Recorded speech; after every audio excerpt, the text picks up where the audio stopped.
കഴിഞ്ഞ 9 ദിവസങ്ങളായിട്ട് ദൈവകരുണയുടെ തിരുനാളിനോടൊരുക്കമായി നൊവേനയൊക്കെ ചൊല്ലി പ്രാർത്ഥിച്ച് ഇന്ന ദിവസം നമ്മൾ ഈ കഴിഞ്ഞ ദിവസങ്ങളിൽ പ്രാർത്ഥിച്ചൊരുങ്ങിയ തിരുനാളിൻ്റെ ദിനത്തിലെത്തി നിൽക്കുകയാണ്. തീർച്ചയായിട്ടും നൊവേനകളൊക്കെ ചൊല്ലി പ്രാർത്ഥിച്ചപ്പോൾ ചില വിഷയങ്ങളൊക്കെ നമ്മൾ പ്രത്യേകം എടുത്ത് പ്രാർത്ഥിച്ചതാണ്. ദൈവത്തിൻ്റെ വലിയ കരുണ അനേകം ആത്മാക്കളുടെ മേൽ വെളിപ്പെടാൻ വേണ്ടിയായിരുന്നു നമ്മൾ പ്രാർത്ഥിച്ചുകൊണ്ടിരുന്നത്.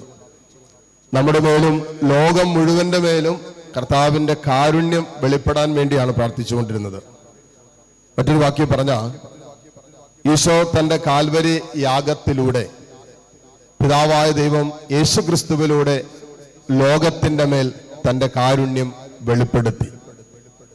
പിതാവായ ദൈവം തൻ്റെ പുത്രനായ യേശുവിലൂടെ ദൈവം തൻ്റെ കാരുണ്യം ലോകത്തിൻ്റെ മേൽ വെളിപ്പെടുത്തി കഴിഞ്ഞതാണ്. ഈ തിരുനാൾ ആഘോഷിക്കുമ്പോൾ നമ്മൾ ചെയ്യേണ്ട ഒറ്റ കാര്യമുള്ളൂ, എൻ്റെ ജീവിതത്തിൽ, എൻ്റെ സ്വകാര്യ ജീവിതത്തിൽ ദൈവത്തിൻ്റെ കരുണ അനുഭവിക്കണം. എൻ്റെ ജീവിതവുമായി ബന്ധപ്പെട്ട് നിൽക്കുന്നവരോട് ഞാൻ അനുഭവിച്ച ദൈവത്തിൻ്റെ കാരുണ്യം പങ്കുവയ്ക്കാൻ പറ്റണം. അതുകൊണ്ടാണ് മത്തായിയുടെ സുവിശേഷം 19-ാം അധ്യായത്തിൽ നമ്മൾ കാണുന്നുണ്ട്, ഞാൻ നിന്നോട് കരുണ കാണിച്ചതുപോലെ നീയും നിന്റെ സഹസേവകനോട് കരുണ കാണിക്കേണ്ടിയിരുന്നില്ലേ എന്ന് കർത്താവ് പറയുന്നത്.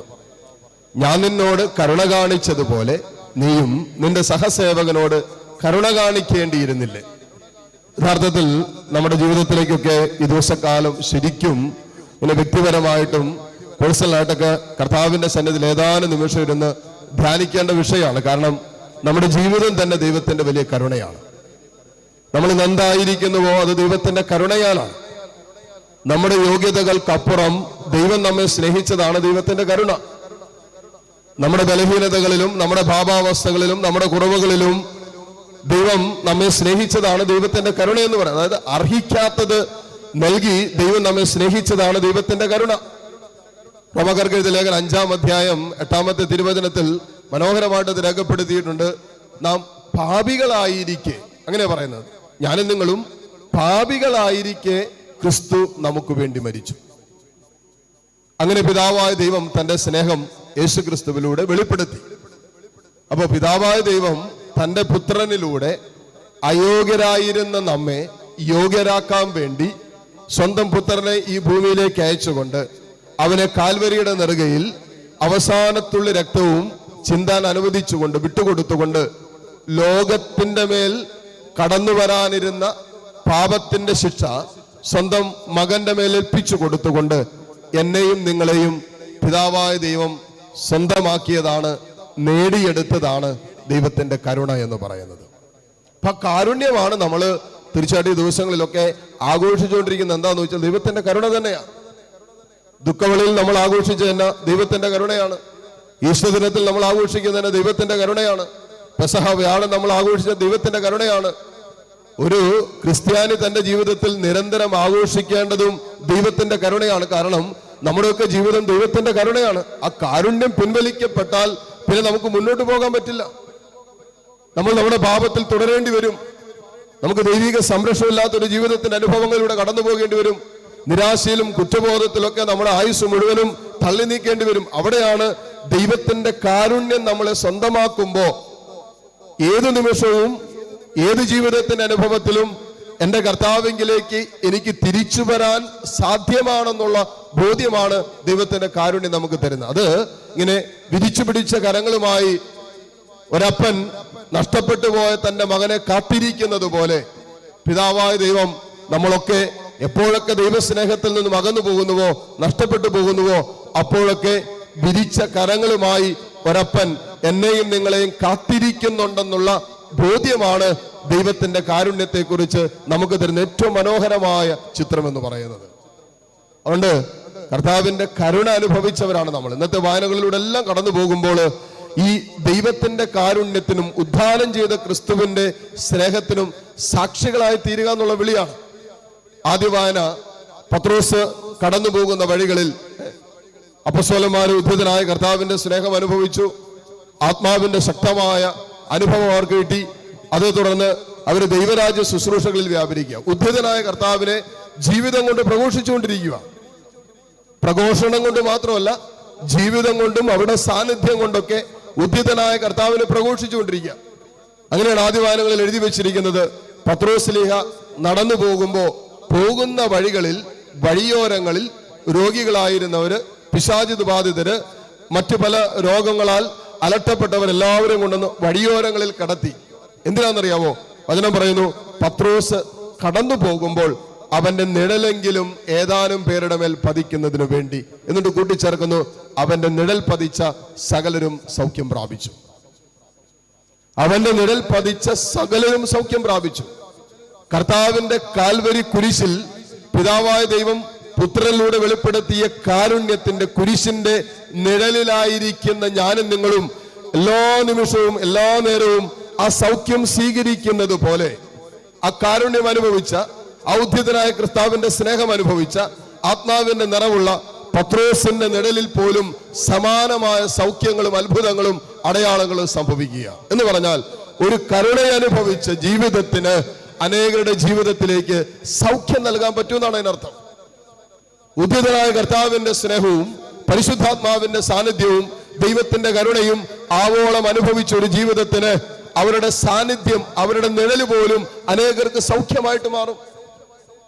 നമ്മുടെയൊക്കെ കുടുംബങ്ങളില് നമുക്ക് കൃത്യമായിട്ട് അറിയാവുന്ന കാര്യമാണ്. ഇങ്ങനെ ഒത്തിരി പേര് ഒരുമിച്ച് താമസിക്കുമ്പോൾ, ജീവിക്കുമ്പോഴൊക്കെ പലരുടെയും സാന്നിധ്യം അരോചകമായിട്ടും അസ്വസ്ഥതകളൊക്കെ സൃഷ്ടിക്കുന്നതാകാം. എന്നാൽ ചിലരുടെയൊക്കെ സാന്നിധ്യം സന്തോഷത്തിന്റെയും സൗഖ്യത്തിന്റെയും ആനന്ദത്തിന്റെയും ഒക്കെ കാരണമാകും. ഞങ്ങളിപ്പോഴും പറയാനുള്ള കാര്യമാണ്, ഈ ആലയത്തില് ബഹുമാനപ്പെട്ട കാര്യച്ഛൻ ഞങ്ങളുടെ കൂടെ ഉള്ളപ്പോൾ ഞങ്ങൾ വലിയ സന്തോഷമാണ്. ഈ കമ്മ്യൂണിറ്റിയിൽ അച്ഛന്റെ അസാന്നിധ്യം ഞങ്ങൾക്ക് പെട്ടെന്ന് മനസ്സിലാക്കാൻ പറ്റും. ഭക്ഷണത്തിന് ഇരിക്കുമ്പോൾ, ഒരുമിച്ചിരിക്കുന്ന സമയത്തൊക്കെ അച്ഛന്റെ സാന്നിധ്യം വലിയ സൗഖ്യത്തിന്റെയും ആനന്ദത്തിന്റെയും ഒക്കെ കാരണമാണ്. എന്ന് പറയുന്ന പോലെ നമ്മുടെയൊക്കെ കുടുംബങ്ങളിൽ അപ്പന്റെ സാന്നിധ്യം, അമ്മയുടെ സാന്നിധ്യം, മക്കളുടെ സാന്നിധ്യം, സഹോദരങ്ങളുടെ സാന്നിധ്യമൊക്കെ പലപ്പോഴും സന്തോഷത്തിന്റെയും സൗഖ്യത്തിന്റെയും സാന്നിധ്യമാകുന്നതിന് പകരം അസ്വസ്ഥതകളുടെയും മുറിവുകളുടെയും അപകടകരമായ വിപരീത ജീവിതത്തിന്റെ അനുഭവങ്ങളുടെ ഒക്കെ സാധ്യതകൾ സൃഷ്ടിക്കുന്നുണ്ട്. അതുമല്ലാതെ കൊണ്ട് നമ്മളെ ഭാരപ്പെടുത്തുന്നുമുണ്ട്. അതിനൊറ്റ കാരണമേ ഉള്ളൂ, കർത്താവിന്റെ കരുണ അനുഭവിക്കാത്ത ജീവിതമാണെന്ന് തിരിച്ചറിഞ്ഞിട്ട്, കർത്താവെ എന്റെ മേലും എന്റെ കൂടപ്പിറപ്പിന്റെ മേലും എന്റെ അപ്പന്റെ മേലും എന്റെ അമ്മയുടെ മേലും നിന്റെ കരുണ വർഷിക്കണമേ എന്ന് പ്രാർത്ഥിക്കുക എന്നുള്ളതാണ്.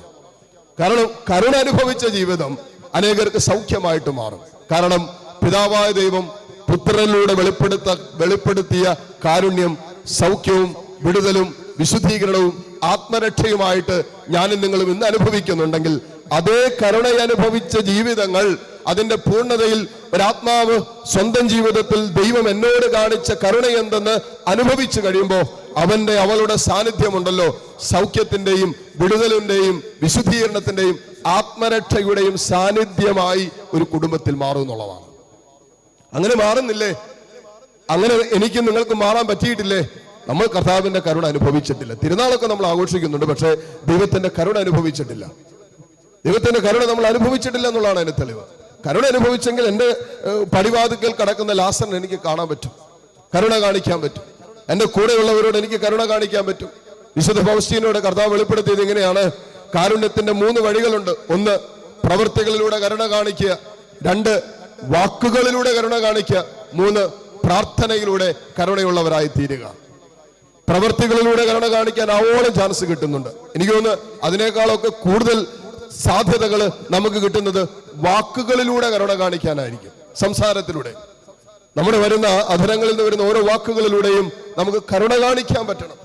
കൂട്ടിച്ചേർക്കുകയാണ് പ്രാർത്ഥനയിലൂടെ കരുണ കാണിക്കുക. അപ്പൊ ഈ 3 വഴികള് വിശുദ്ധ ഫൗസ്റ്റീനയ്ക്ക് കർത്താവായ യേശു വെളിപ്പെടുത്തി കൊടുത്തതാണ്. കരുണ കാണിക്കാനുള്ള വഴികൾ എന്ന് പറഞ്ഞുകൊണ്ട് വെളിപ്പെടുത്തി കൊടുത്താണ്. പ്രവൃത്തികളിലൂടെ കരുണ കാണിക്കുക. കാരുണ്യത്തിന്റെ പ്രവൃത്തികൾ എന്ന് മത്തായിയുടെ സുവിശേഷം 25-ാം അധ്യായത്തിൽ നമ്മൾ വായിക്കുന്നുണ്ട്. അല്ലെ, ഞാൻ നഗ്നനായിരുന്നു, നിങ്ങൾ എന്നെ ഉടുപ്പിച്ചു. ഞാൻ ദാഹിക്കുന്നവനായി വന്നു, നിങ്ങൾ എനിക്ക് വെള്ളം തന്നു. വിശക്കുന്നവനായി വന്ന് ഭക്ഷിക്കാൻ തന്നു. വസ്ത്രമില്ലാത്തവന് നിങ്ങൾ എന്നെ ഉടുപ്പിച്ചു. കാരാഗ്രഹത്തിലായിരുന്നു, രോഗികളായിരുന്നു, നിങ്ങൾ എന്നെ സന്ദർശിച്ചു. ഇതൊക്കെ കാരുണ്യത്തിന്റെ പ്രവൃത്തികളാണ്. സംസാരത്തിലൂടെയും കരുണ കാണിക്കാൻ പറ്റും. അവർ നമ്മളെ കുറിച്ച് കുറ്റം പറയുമ്പോഴും പരദൂഷണം പറയുമ്പോഴും മുറിപ്പെടുത്തുന്ന വേദനിപ്പിക്കുന്ന വാക്കുകൾ നമുക്കെതിരെ സംസാരിക്കുമ്പോഴും അവനെ കുറിച്ച് നല്ലത് പറയുമ്പോൾ നമ്മൾ ശരിക്കും കർത്താവിന്റെ കരുണ അനുഭവിച്ചവരാണ്. അതാണ് ഈശോ ചെയ്തത്. അതായത് നമ്മുടെ യോഗ്യതകളല്ല കർത്താവ് കണ്ടത്, നമ്മൾ അയോഗ്യരായിരുന്നിട്ടും ദൈവം നമ്മെ സ്നേഹിച്ചു. അതാണ് ദൈവത്തിന്റെ കരുണ. നമ്മൾ പാപികളായിരുന്നിട്ടും ദൈവം നമ്മെ സ്നേഹിച്ചു. നമുക്ക് വീഴ്ചകൾ ഉണ്ടായിട്ടുണ്ട്, ഇടർച്ചകൾ ഉണ്ടായിട്ടുണ്ട്. ഓരോ കുമ്പസാര കൂട്ടിലും നമ്മൾ അനുഭവിക്കുന്ന ഈ കരുണയല്ലേ നമ്മൾ ഇന്നലകളിൽ ഇടറിപ്പോയ മനോഭാവത്തോടെ കർത്താവിന്റെ കുമ്പസാരക്കൂട്ടിലേക്ക് എത്തുമ്പോൾ കർത്താവ് പറയും, മോനെ മോളെ, ഞാനും നിന്നെ വിധിക്കുന്നില്ല, ഇനിമേൽ പാപം ചെയ്യരുതെന്ന് പറഞ്ഞ് ആത്മാവിന്റെ വലിയ സ്വാതന്ത്ര്യം നമുക്ക് തന്നിട്ട് കർത്താവ് നമ്മളെ പറഞ്ഞയക്കുമ്പോൾ അവിടെയും അനുഭവിക്കുന്നത് കർത്താവിന്റെ കരുണയാണ്. അതായത് നമ്മുടെ പാപത്തിന്റെ അവസ്ഥകളോ നമ്മുടെ കുറവുകളോ നമ്മുടെ വീഴ്ചകളോ ഇന്നലകളിൽ നമ്മൾ ഏതെല്ലാം ജീവിതത്തിന്റെ അനുഭവങ്ങളിലൂടെ സഞ്ചരിച്ചുവെന്നോ ഒന്നും കർത്താവ് നോക്കുന്നില്ല. മറിച്ച് കർത്താവിന്റെ കാരുണ്യത്തിൽ നാം നമ്മെ തന്നെ സമർപ്പിക്കുമ്പോൾ നമ്മുടെ അയോഗ്യതകൾക്കും അപ്പുറം നമ്മുടെ കുറവുകൾക്കും അപ്പുറം എന്റെ കർത്താവ് എന്നെ സ്നേഹിക്കുക. അതാണ് ദൈവത്തിന്റെ കരുണ. അതാണ് ദൈവം നമ്മുടെ ജീവിതത്തിൽ വെളിപ്പെടുത്തിയ കരുണ എന്ന് പറയുന്നത്. ഇനി നമ്മൾ എങ്ങനെ കരുണയുള്ളവരായി തീരുമെന്ന് ചോദിച്ചാൽ, ഇതേ കാരുണ്യം നമ്മുടെ കൂടെയുള്ളവരോട് വെളിപ്പെടുത്തുമ്പോഴാണ് നമ്മൾ യഥാർത്ഥത്തിൽ കരുണയുള്ളവരായി മാറുക. അർഹിക്കാത്ത സ്നേഹം കൊടുക്കാൻ പറ്റണം. എൻ്റെ അപ്പൻ ഒരു സ്നേഹം അറിയിക്കുന്നില്ലായിരിക്കും, എൻ്റെ അമ്മ ഒരു സ്നേഹം അറിയിക്കുന്നില്ല. കാരണം എന്താ? സംസാരവും പ്രവൃത്തികളൊക്കെ അതുപോലുള്ള പ്രവൃത്തികളാണ്. എൻ്റെ മാതാപിതാക്കളും എൻ്റെ കൂടപ്പിറപ്പുകളും എൻ്റെ അയൽവാസികളൊക്കെ അല്പം പോലും കരുണയർഹിക്കാത്ത ജീവിതത്തിന്റെ അനുഭവങ്ങളും നിങ്ങൾക്ക് സമ്മാനിച്ചിട്ടുണ്ടെങ്കിലും അവരോട് സ്നേഹത്തോടും കാരുണ്യത്തോടും തിരിച്ച് പെരുമാറുമ്പോഴാണ് നമ്മൾ കരുണയുള്ളവരായി അല്ലെങ്കിൽ കർത്താവിന്റെ കാരുണ്യത്തിൽ പങ്കുകാരാകുന്നവരായിട്ട് മാറുക. അവിടെ യോഗ്യതകളൊന്നും പരിഗണിക്കാതെ സ്നേഹിക്കാൻ പറ്റും. എന്തു കുറവുകളുണ്ടെങ്കിലും ആ കുറവുകളെ അവഗണിച്ചുകൊണ്ട് എൻ്റെ ജീവിത പങ്കാളിയെ, എൻ്റെ മാതാപിതാക്കളെ, എൻ്റെ കൂടപ്പിറപ്പുകളെ, അവർ പറഞ്ഞ വാക്കുകൾ, മുറിപ്പെടുത്തിയ വാക്കുകൾ, ഇന്നലകളിൽ ഹൃദയം മുറിപ്പെടുത്തുന്ന, തുളച്ചു കയറുന്ന വിപരീതമായ വാക്കുകൾ സംസാരിച്ചത് ഇന്നും മനസ്സിലുണ്ട്. ഇതെല്ലാം മറന്നിട്ട് സ്നേഹിക്കാൻ പറ്റും. ഇതെല്ലാം ജീവിതത്തിന്റെ ഭാഗമായിരിക്കുമ്പോഴും എനിക്ക് കരുണ കാണിക്കാൻ പറ്റും. എന്നെ കുറിച്ച് ഇന്നുവരെ നല്ലത് പറഞ്ഞിട്ടില്ലാത്ത ഒരു ജീവിതത്തെ കുറിച്ച് എനിക്ക് എന്റെ വായ തുറക്കുമ്പോൾ നല്ലത് പറയാൻ പറ്റുമോ? ഇവിടെയൊക്കെയാണ് നമ്മൾ കരുണ കാണിക്കുന്നവരായിട്ട് മാറുക. അപ്പോ അനുദിന ജീവിതത്തിൽ ദൈവകാരുണ്യം അനുഭവിച്ചവരായി നമ്മൾ ജീവിക്കുകയും ആ കാരുണ്യത്തിന്റെ പ്രവർത്തികൾ നമ്മളിലൂടെ വെളിപ്പെടുത്തുകയും ചെയ്യുമ്പോൾ മാത്രമാണ് ഈ തിരുനാള് പൂർണ്ണമായിട്ടും അതിന്റെ അർത്ഥം നമ്മുടെ ജീവിതത്തിൽ കൈവരിക്കുക. അതല്ലെങ്കിൽ ദൈവകരുണയുടെ സ്റ്റാറ്റസ് ഇടും, ദൈവകരുണയുടെ തിരുനാൾ ആഘോഷിക്കും. ഇന്നലേക്ക് എന്തോരം പേരാ വിളിച്ചു ചോദിച്ചു, അച്ഛാ ഇവിടെ ദൈവകരുണയുടെ തിരുനാളിനോടനുബന്ധിച്ച് പ്രത്യേകിച്ച് പരിപാടികൾ വല്ലതുണ്ടോ? നമ്മുടെ വിശുദ്ധ കുർബാനയുണ്ട്. അതാണല്ലോ ഏറ്റവും വലിയ ദൈവത്തിന്റെ കരുണ. നമുക്ക് എന്ത് യോഗ്യതയുണ്ടായിട്ട് കർത്താവ് നമ്മളെ നേടിയത്? നമുക്ക് എന്ത് യോഗ്യതയുണ്ടായിട്ടാണ് കർത്താവ് സ്വന്തം ശരീരവും രക്തവും നമുക്ക് വേണ്ടി പകുത്തു തന്നിട്ട് ഇതാണ് മോനെ എന്റെ കരുണ എന്ന് പറഞ്ഞുകൊണ്ട് പിതാവായ ദൈവം പുത്രനിലൂടെ നമ്മൾ നേടിയില്ലേ? വിശുദ്ധ കുർബാനയാണ് ഏറ്റവും വലിയ കരുണ. ഇവിടെ വിശുദ്ധ കുർബാനയുണ്ട്, 3 മണിക്ക് ദൈവകരുണയുടെ നൊവേനയും കരുണയുടെ ശുശ്രൂഷയുണ്ട്, എല്ലാ ദിവസവും ഉണ്ടത്. 3 മണി സമയം കർത്താവിന്റെ കാരുണ്യം വെളിപ്പെട്ട സമയത്ത് ഈ ആലയത്തില് അനീഷച്ചനായിട്ട് ആരംഭിച്ച ദൈവകരുണയുടെ മണിക്കൂറിൽ കർത്താവിന്റെ കാരുണ്യത്തിന് വേണ്ടി നമ്മുടെ മേലും ലോകം മുഴുവന്റെ മേലും പ്രാർത്ഥിക്കുന്നുണ്ട്. അതിനപ്പുറം പ്രത്യേകിച്ച് ആഘോഷങ്ങളൊന്നുമില്ല. കാരണം ഏറ്റവും പ്രധാനപ്പെട്ട ദൈവകരുണയുടെ ആഘോഷം വിശുദ്ധ കുർബാനയാണ്. അവിടെ നമ്മുടെ അയോഗ്യതകൾക്കും അപ്പുറം സ്വന്തം ശരീരവും രക്തവും നമുക്കായി പങ്കുവെച്ച് പകുത്തു തന്നുകൊണ്ട് പിതാവായ ദൈവം പുത്രനിലൂടെ നമ്മെ സ്നേഹിക്കുന്നതാണ് ദൈവത്തിന്റെ ഏറ്റവും ശക്തമായ കരുണ. അത് വിശുദ്ധ കുർബാനയിലാണ് പിതാവായ ദൈവം വെളിപ്പെടുത്തി. അപ്പൊ അതിനേക്കാൾ അപ്പുറം കരുണയൊന്നുമില്ല. ഈ വിശുദ്ധ കുർബാനയിൽ നമ്മൾ അണയുമ്പോൾ, ഈ വിശുദ്ധ കുർബാനയിൽ കർത്താവിന്റെ ശരീരവും രക്തവും നമ്മൾ സ്വീകരിക്കുമ്പോൾ, ദിവ്യ കാരുണ്യം നമ്മൾ സ്വീകരിക്കുമ്പോൾ, കരുണ അനുഭവിക്കുന്നവരായ നമ്മൾ കരുണ കാണിക്കാൻ മറന്നു പോകുമ്പോൾ, ദൈവത്തിന്റെ കാരുണ്യം ആവോളം ഇന്നോളം നമ്മുടെ ജീവിതത്തിൽ അനുഭവിച്ച നമ്മൾ ദൈവത്തിന്റെ കാരുണ്യം പങ്കുവെക്കാൻ മറന്നു പോകുമ്പോൾ ഈ തിരുനാളിന്റെ അർത്ഥം നഷ്ടപ്പെട്ടു പോവുകയാണ്.